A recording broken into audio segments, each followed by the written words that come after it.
तर आजची रेसिपी आहे आपली खानदेशी स्पेशल अशी कढी खिचडी आपण बनवणार आहोत। तर चला कढी खिचडी बनवूया। त्यासाठी सर्वप्रथम आपण इथे खिचडीची तयारी करून घेतलेली आहे। तर तुम्ही साहित्य बघू शकता।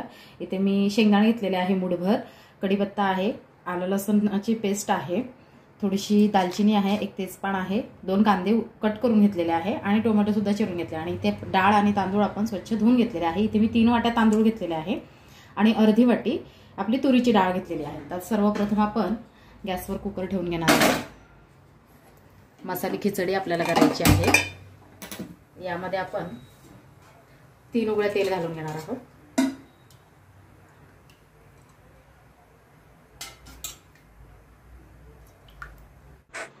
तर बघा तेल आपलं छान कडकडीत तापलं आहे। आता यामध्ये आपण अर्धा चमचा मोहरी घालून घेणार आहोत, अर्धा चमचा जिरं घालणार आहोत। जिरं मोहरी छान तडतडली की यामध्ये एक तेजपान आपण घेतलेला आहे आणि दालचिनीचे जे 2 तुकडे घेतलेले आहेत ते देखील आपल्याला यात घालून घ्यायचे आहे। आता यामध्ये आपण कट केलेला कांदा घालून घेणार आहोत आणि कांदा छान लालसर होईपर्यंत थोडासा आपण परतून घेऊया। खिचडीसाठी कांदा जास्त लाल नसला तरी चालतो, कारण तो वाफेवरती होऊनच जातो। कांदा आपला छान परतून झालेला आहे। आता यामध्ये आलं लसणाची जी पेस्ट आहे आपली ती आपण यात घालून घेणार आहोत। कढीपत्ता घालून घ्यायचा आहे, याला छान असं मिक्स करून घ्यायचं।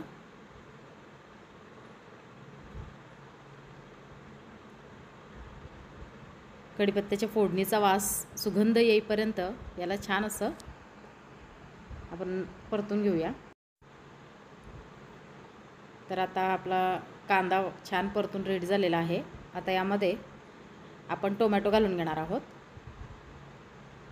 आणि त्यानंतर आपल्याला काही सुके मसाले यात घालून घ्यायचे आहेत। तर शेंगदाणे आणि टोमॅटो मी घालून घेतलेला आहे आणि याला छान मिक्स केल्यानंतर यामध्ये 2 चमचे लाल तिखट, अर्धा चमचा हळद आणि एक अर्धा चमचा घरगुती गोडा मसाला आहे तो मी यात घालून घेणार आहे आणि सर्व मसाले यात छान एकत्रित झाल्यानंतर आपण जे धुवून ठेवलेले डाळ तांदूळ आहेत ते देखील यात घालून घेऊया।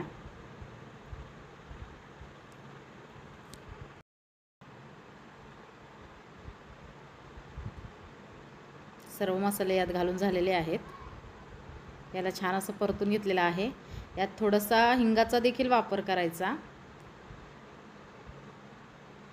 त्यामुळे काय होतं डाळीत घातलेली जी तुरीची डाळ आहे, खिचडीमध्ये घातलेली जी तुरीची डाळ आहे त्यामुळे आपल्याला कुठल्याही प्रकारचा त्रास होणार नाही। बऱ्याच वेळेला तुरीच्या डाळीचा त्रास होतो बऱ्याच जणांना, तर हिंगामुळे तो त्रास नाही होत। आता हे धुवून ठेवलेले जे डाळ आणि तांदूळ ते आपण या फोडणीत घालून घेतलेले आहे आणि आता याला छान पाणी घालून मिक्स करून घ्यायचं। आता इथे मी 3 वाट्या तांदूळ घेतलेले आहेत, त्यामुळे मग मी एक 6 वाट्या इथे पाणी घालणार आहे, ज्यामुळे आपली खिचडी व्यवस्थित शिजेल, जास्त गाळही होणार नाही आणि कच्चीही राहणार नाही। तर इथे 6 वाट्या पाणी मी घालणार आहे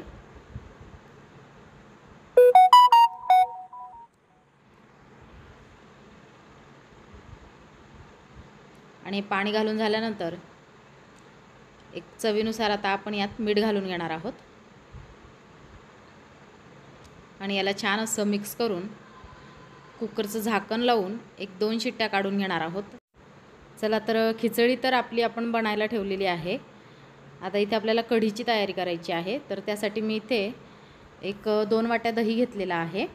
दही मी घरीच लावलेलं होतं, घरचं दही आहे आणि त्यामध्ये आता एक 2 चमचे पोह्याच्या चमच्याने मी 2 चमचे बेसन पीठ घेतलेलं आहे आणि आता इथे फोडणीला मी इथे लाल सुक्या मिरच्या घेतलेल्या आहे, आलं किसून घेतलेला आहे, लसूण घेतलेला आहे, हिरवी मिरची आहे आणि कढीपत्ता आहे। आता इथे गॅसवर आपण कढई ठेवलेली आहे, तेल देखील घालून घेतलेलं आहे 2 उकळे। तेल आपलं छान कडकडीत तापलं आहे। यामध्ये आता जिरं मोहरी घालून घेतलेला आहे, थोडासा हिंगाचा वापर देखील आपण या कढीमध्ये करणार आहोत. जिरं, मोहरी, हिंग छान सुगंध येईपर्यंत आपल्याला परतून घ्यायचे आहेत. आता लगेचच यामध्ये आपल्याला लसूण, हिरवी मिरची घालून घ्यायची आहे.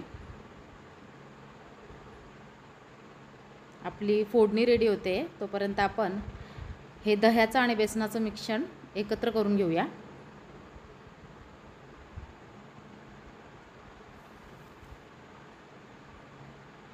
हे मिश्रण छान असं एकत्रित एकजीव करायचं.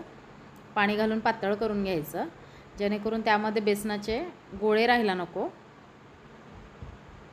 जे आपली कढी अतिशय सुंदर अशी प्लेन कढी तयार होईल. त्यामध्ये आपण हे किसलेलं आलं देखील घालून घेणार आहोत.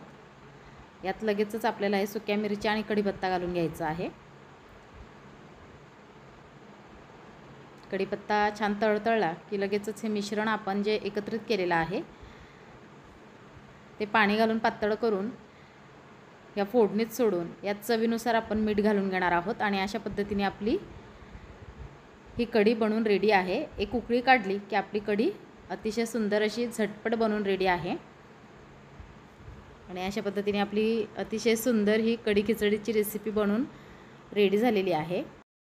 तर बघा, तुम्ही बघू शकता अतिशय सुंदर अशी आपली ही कढी खिचडी बनवून रेडी झालेली आहे. आणि त्यासोबत आपण पकोडे सुद्धा बनवलेले आहेत.